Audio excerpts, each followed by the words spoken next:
My name is Bhavik Singh. I'm a product manager on the Awareness API. And my name is Maurice Chu. I'm the Engine Lead for Awareness. And today, we're going to be introducing a new API that makes it super easy to make your applications more context-aware. But first, I want to be on the same page about why we're talking about this in the first place. If you think back to the keynote just a few hours ago, Sundar talked about how mobile has taken off like a rocket ship. And what this has done is pretty fundamentally change the way that we, as users, use our mobile phones, our wearables, and even our IoT-embedded devices. In the desktop world, I would open up a computer and have these long prologue sessions with multiple pages of content. I would input my intention into the computer with a keyboard and a highly precise mouse. But with devices that are much smaller and that would come with us everywhere we go, we now glance at them in the bus, quickly to check the calendar while walking to a meeting, and maybe even to play a game while bored at an I/O talk or something like that. So we as developers understand these changes, and we've actually made a lot of updates to our applications to accommodate them. New user interface patterns have emerged, like material design, that are much lighter and simpler than their desktop counterparts. We have new ways of inputting intention into our devices, like voice, stickers, and emoji, that allow users to express themselves without the need of a large physical keyboard. But we at Google believe that we can actually do more. Today, we're still treating these phones like tiny computers. In fact, they're quite different from computers, though, because they're jam-packed with sensors. And with powerful algorithms, these sensors allow our phones to be aware of the context around them. And in turn, the phone can tell the applications where the user is, what they're doing, and what's around them.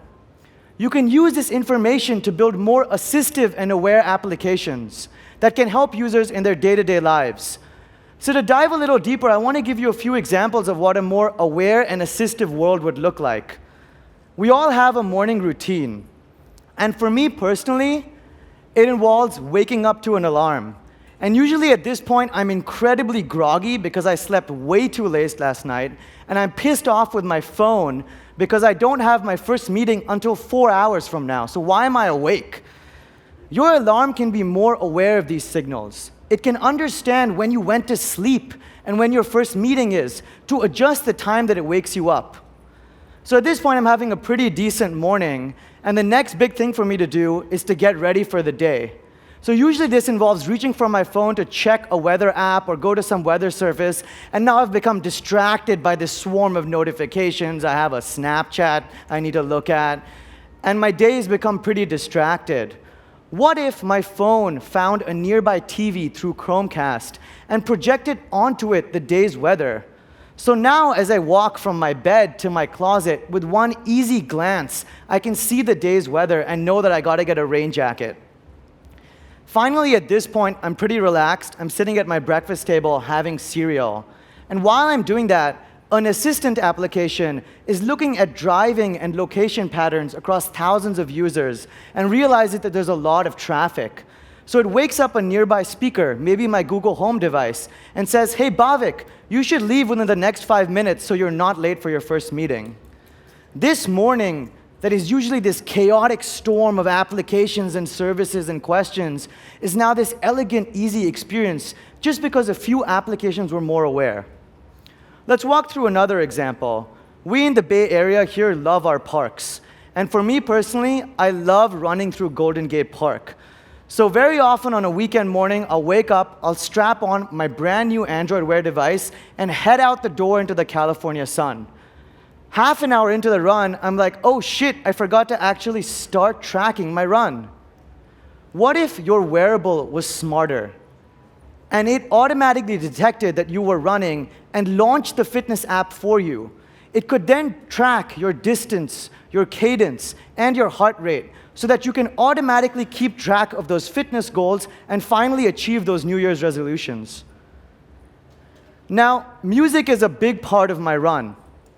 What if as soon as I plugged in my headphones, I got a notification from my favorite music application saying, here is the best sunny running playlist for today. With one tap, I can listen to the right music to keep my feet moving.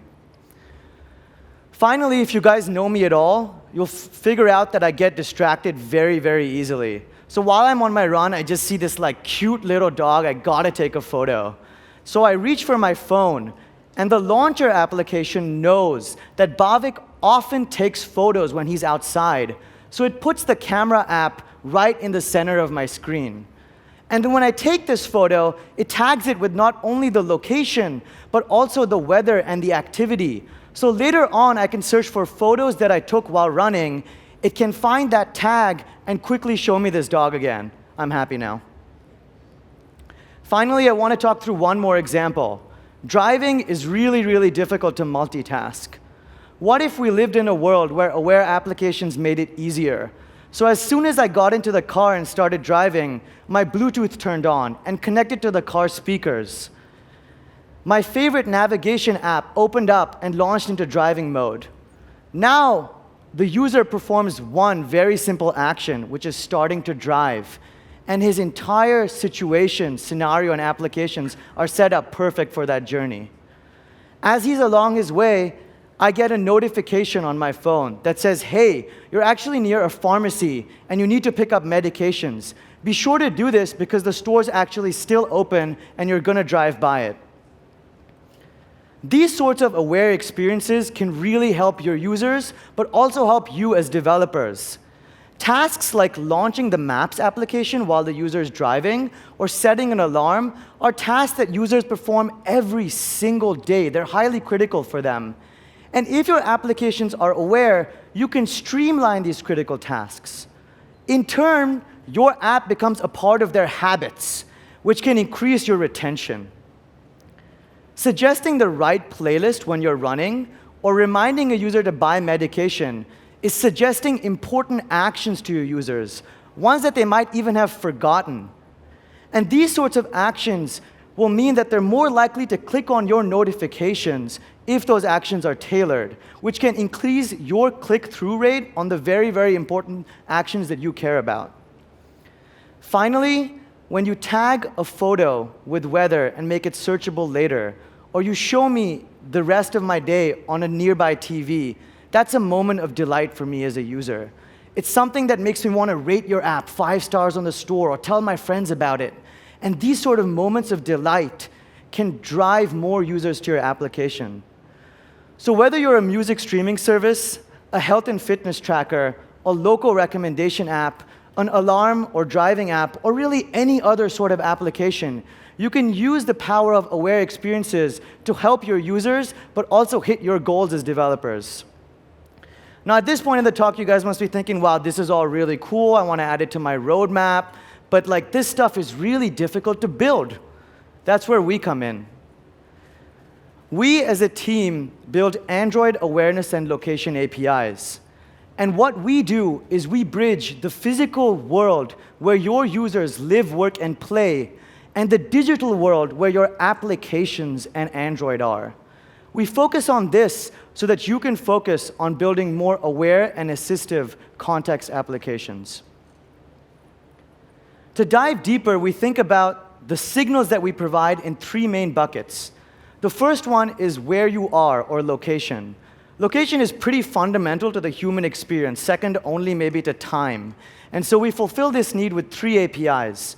The first one is called Fuse Location Provider, and it provides highly accurate latitude and longitude information by combining signals across a variety of sensors. On top of Fuse Location, we have a geofencing API that lets you specify a latitude and longitude and a radius, which is called a fence. When a user walks into that fence, your app can wake up and suggest or perform an action. If you want to learn more about these APIs, visit our talk at 6 p.m. today called Making Android Sensors and Location Work for You. Don't worry if you didn't catch that. There's a link at the end with all the talks that I mentioned. On top of lat-long, we also have semantic location. What semantic location means is I never say I'm at this latitude or longitude. I say, hey, I'm at the Starbucks or the coffee shop. And maybe your app wants to get photos of a Starbucks or get the open hours of some place. If you're interested in that type of information, you should check out the Places API and learn more in our talk tomorrow, Understand Your Place in the World. We're very happy that a lot of developers enjoy using our location APIs, and many of you in the crowd today might have also been using them in your own applications. Within Google, Google Maps is the obvious example. It uses not only Fuse Location Provider, but also the Places API to help people find their place in the world and navigate it. The second big bucket of signals that we think about is what you're doing. Our phones today have these tiny physical sensors that tell the phone where it is with respect to gravity, how fast it's moving, what its orientation is in the real world. And we build a layer of intelligence on top of these sensors to provide you as a developer semantic information about what the user is doing. The first API for this is called activity recognition. And it can tell you if a user is running, walking, biking, and we're driving. And we're excited to introduce new types like push-ups, sit-ups, and squats this year. On top of activity recognition, we have a very powerful fitness platform that allows applications to read and write fitness data. So if you're interested in data like nutrition or how much of a person has run or what their weight is, be sure to go to our talk tomorrow, which talks about Android Wear and fitness. Finally, underlying all these APIs is our core Android sensors platform. And it gives you access to this raw data that lets you build powerful games and activity recognition and fitness experiences. If you want to learn more about the Sensors API, visit our talk later today at 6 p.m., making Android sensors and location work for you. Now, a lot of applications, thousands of them, are using activity recognition. But one of my favorites is Google Fit. It detects how much I've walked, run, or biked every day, and combines that with more advanced information so that I can keep track of my fitness goals and get in shape. Finally, the last bucket of signals that we think about is something that's up and coming and incredibly exciting, and it's called what's around you. In today's world, we have more and more devices, phones, beacons, TVs, and they all need to talk to each other. The Nearby suite of APIs helps you as a developer do this. Its Messages API allows you to send messages between devices, and its Connections API allows you to maintain persistent connections between devices, which is useful for things like multiplayer gaming. That team is also very excited to announce a new API later today at their talk, Nearby, Proximity Within and Without Apps, so be sure to check that out. Chromecast is one of my favorite applications that uses the Nearby API, and they use it to power this amazing feature called Guest Mode. Guest Mode means when you come to my house, you can actually use my Chromecast device even if you're not on the same Wi-Fi network, just because you're physically close to it. That's awesome. So that's it, really. We have 9 APIs that tell you where you are, what you're doing, and what's around you. Now, in building these APIs and building the products that use them, we've learned a lot about what signals are important for people and where problems can arise. And so Maurice is going to talk a little bit about those problems and some solutions we have for you. Great. Thanks, Bhavik.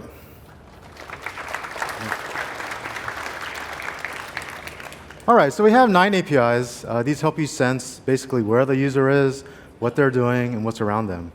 And in my opinion, kind of the real power of these signals is not what you can do with them individually, but when you combine them together, and that way you can get kind of a holistic view about what the user's context really is. Now, we actually went back and tried to put these together, and we did run into some issues. And the way we saw it is that these APIs really look something more like this.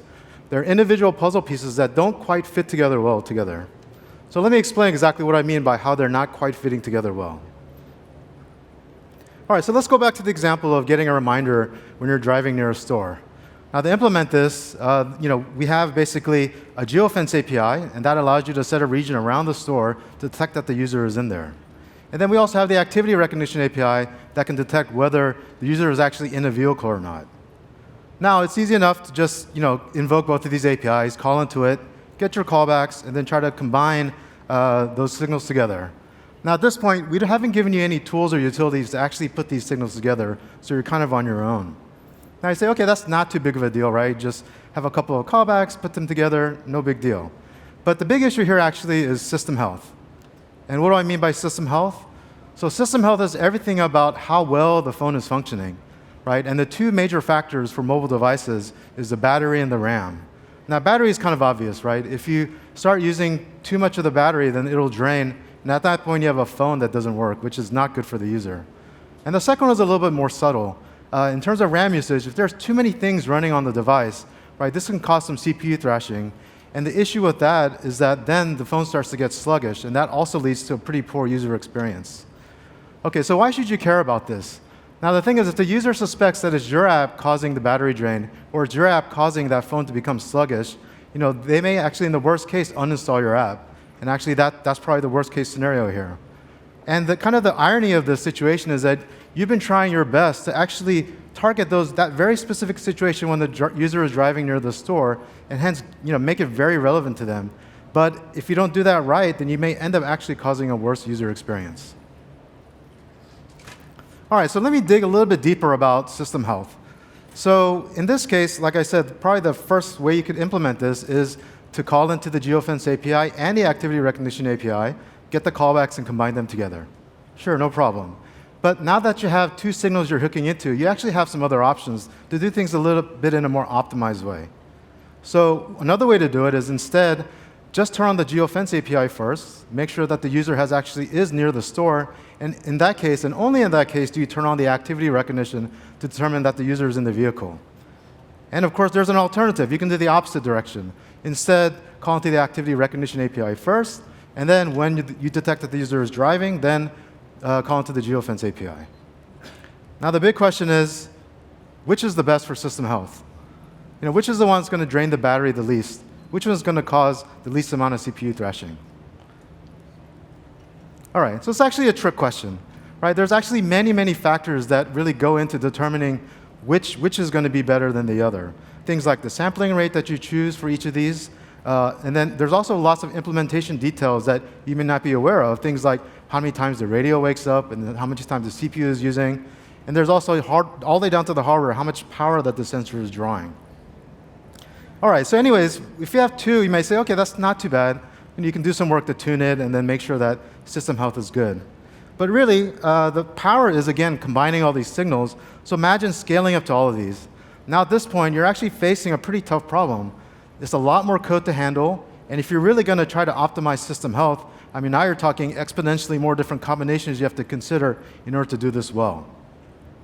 The other issue is that the more APIs that you hook into, that means the more your app will actually wake up. And this actually causes some pretty bad memory pressure, and in the end could actually end up causing a sluggish phone. And again, we don't really want that. So the issues today, again, are in order for you to hook into these APIs, you do have to learn multiple of them for each type of context signal. And the issue is that there are subtleties you have to learn about. Things like how do you choose the sampling rate? And there are things called like priority level. And these are pretty subtle things to figure out how to use properly. The other thing is now there's no support for combining these signals together, so you have to write that code to do that. And then furthermore, even after you've done all that, you may end up with battery drain and sluggishness that can be pretty difficult to solve. So our challenge was to figure out, can we make these individual puzzle pieces fit together into a whole puzzle? And our goals here were to say, is it possible to arrange our APIs so that we can make it very easy to combine them together and so that you can really target those specific situations? At the same time, these issues with system health, is there something that we can do to help you guys all do that? Well, I'm very excited today to announce that we have a solution for this problem. And we call it the Awareness API. Thank you. All right, so the Awareness API, it's a unified sensing platform enabling apps to be aware of all aspects of a user's context while managing the system health for you. We've designed this so that you can engage your users in very targeted, very specific contextual conditions. Now, it'll be available shortly after I/O as a Google Play Services API. Now, for now, let me give you a preview about what we have to offer. So for our first release, we'll be offering 7 different context types right off the bat. So this will help you answer questions like where is the user via the lat-long locations, as well as the semantic notions of locations that we call places. Also, what's around you, things like can we detect nearby beacons around you in order just so you have an idea of what's there. We also have some code to help basically combine time with some of these other conditions as well. And also to answer questions like what is the user doing via the activities. And we also found that there's some interesting device states, things like whether the headphones are plugged in, which have some notion about how the user is using that device. And finally, things like ambient conditions in the environment, things like weather, which actually do have an effect on users' behavior, like today being extremely hot and muggy outside. All right, so now the biggest challenge that we had faced was how do we simplify these 9 APIs into something that's much easier to use and also allows you to combine the signals together.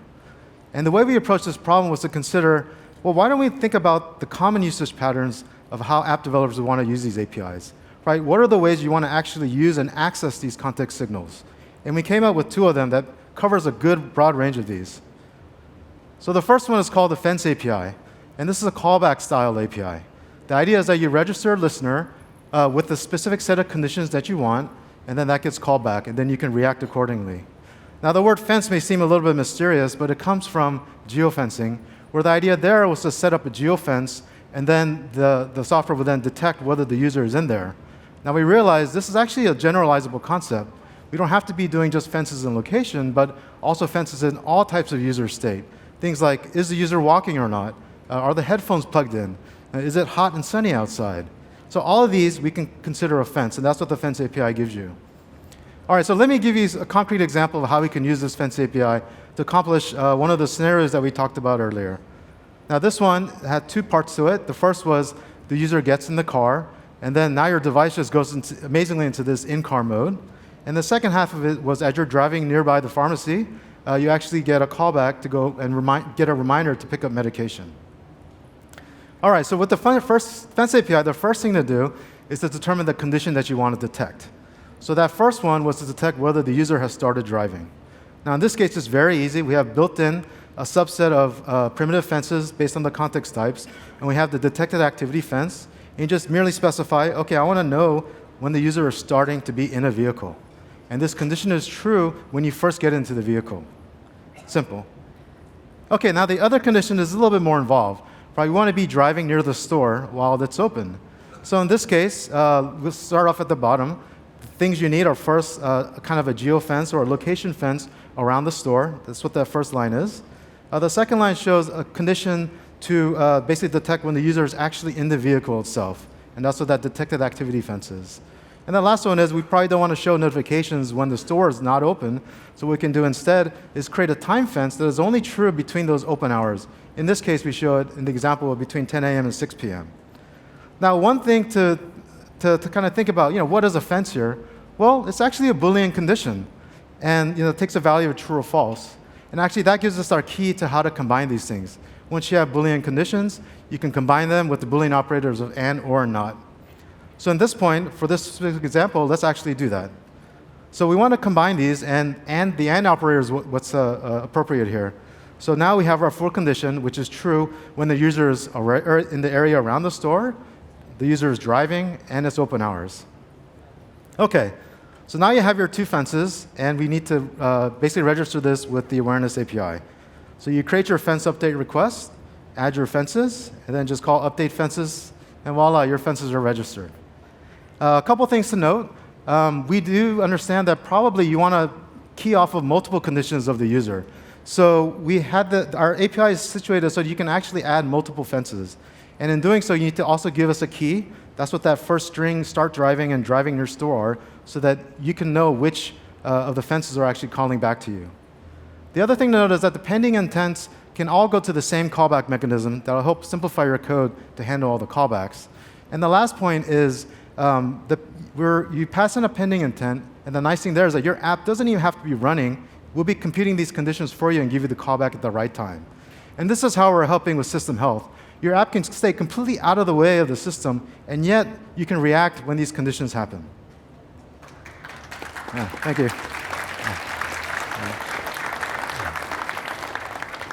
OK, so now let's finish this off. Let's write the callback. In this case, we show receiving the callbacks via broadcast receiver. You get your data through the intent.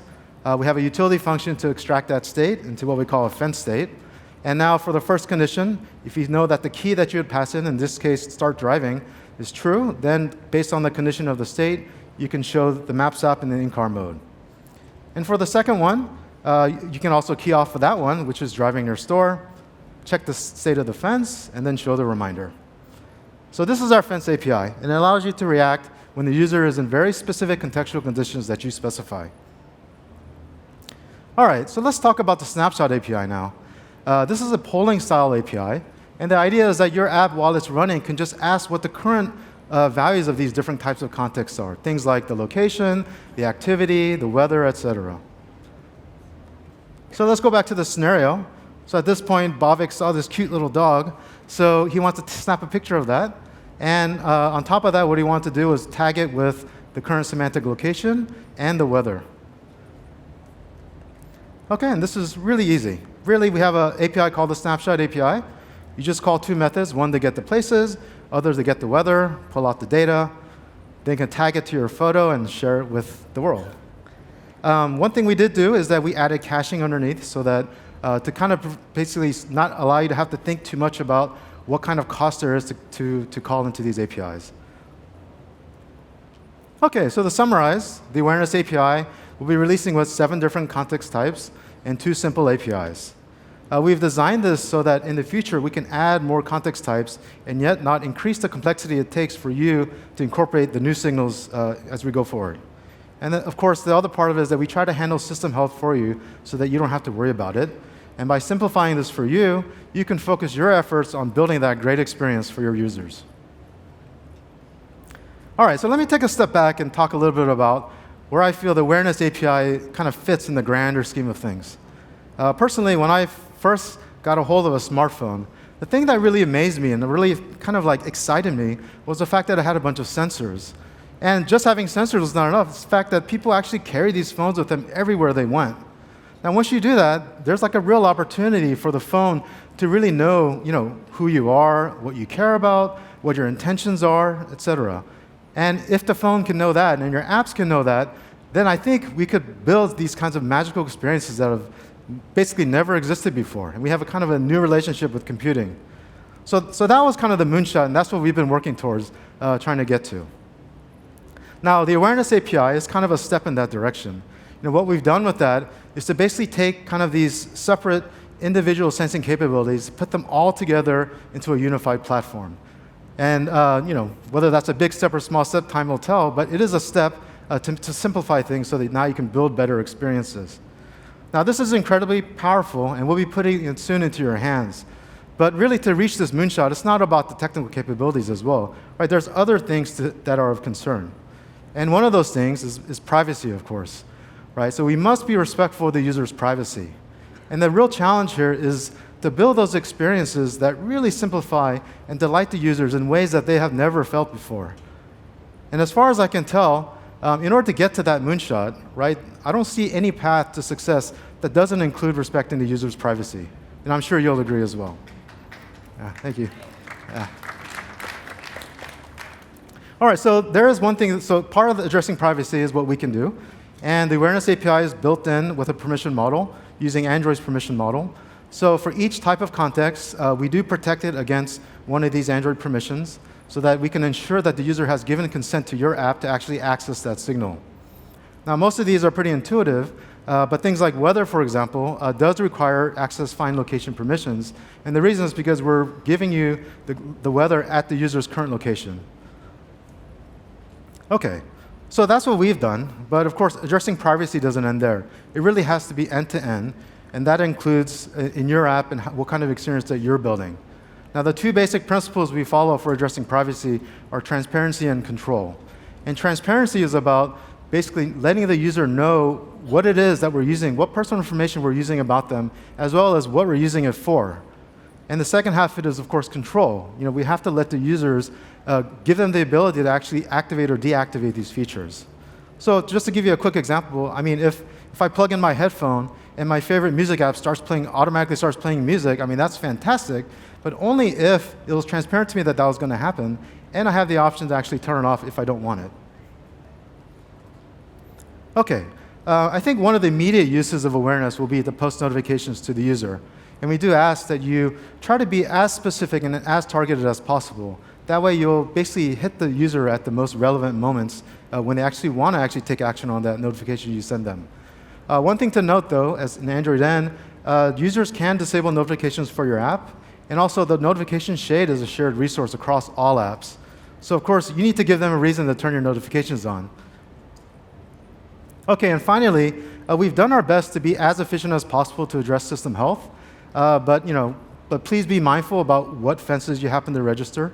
Make sure that you weigh it against kind of the user experience enhancement that you're providing. Now, again, to conclude, the Awareness API is coming soon, and I very much look forward to seeing what you guys end up building with it. Now, at this point, let me turn this over to Bhavik, and he'll tell us what our partners have been up to with this. Thanks, Maurice.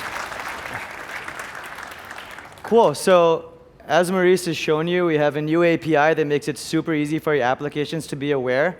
We let this out to the wild a little early and let a few partners play with it, and I'd love to show you what they've been able to do. Trulia is an online real estate agent, and one of the big parts of their service is helping their users and potential home buyers find and visit open hours or open houses. Something they've struggled with in the past is when should I send these users a notification to remind them to visit an open house? Sure, I could do it when they're near the area where the house is, but what if they're driving through it or it's a rainy day and they're just not feeling it? So with the Awareness API's fence feature, they've actually been able to create highly tailored notifications.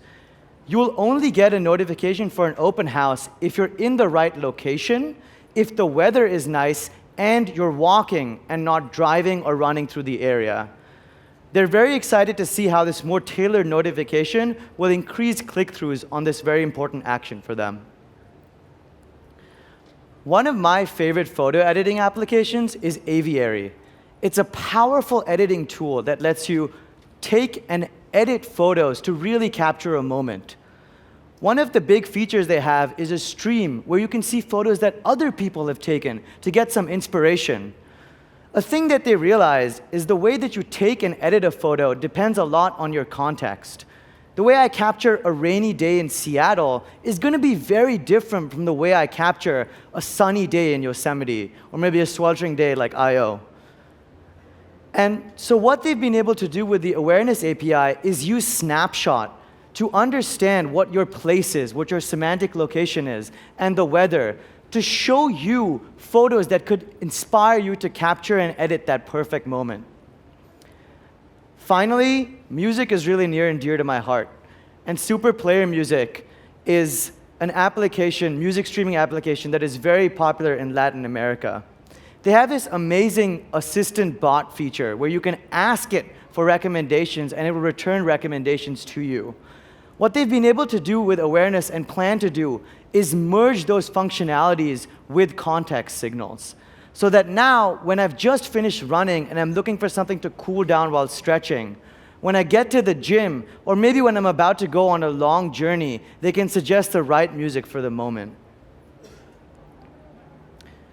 Those are not the only partners that we work with, and we're very lucky to have been involved with a wide variety of applications. In the health and fitness space, Runkeeper is thinking about tagging its running posts with weather. We have local applications like Trulia and Zillow that help people find the things that they need and the homes that they want while around them. Grubhub is also thinking about how they can integrate weather with their features, and so is Kikanto. We've got photo editing applications like I showed you with Aviary, but also PixArt, and even OS-level functionality like Nova Launcher, which is thinking about completely rewriting its launcher to be more context-aware and show you the right apps at the right time. Or Zedge, which is going to allow for customizations of ringtones and wallpapers based on context. With these partners, we're just getting started. We have 9 APIs across where you are, what you're doing, and what's around you.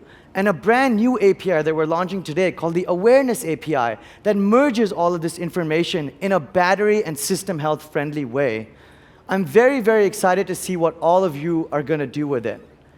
If you're interested, sign up for our preview. so that we can remind you when the API comes out and get you off of the list to get an early look at developers.google.com/awareness. If you're interested in diving deeper into any of the other APIs I talked about today, visit g.co/awareness.io to see a full list of our other talks and open hours. Thanks. Me and Maurice will be around just outside for questions after.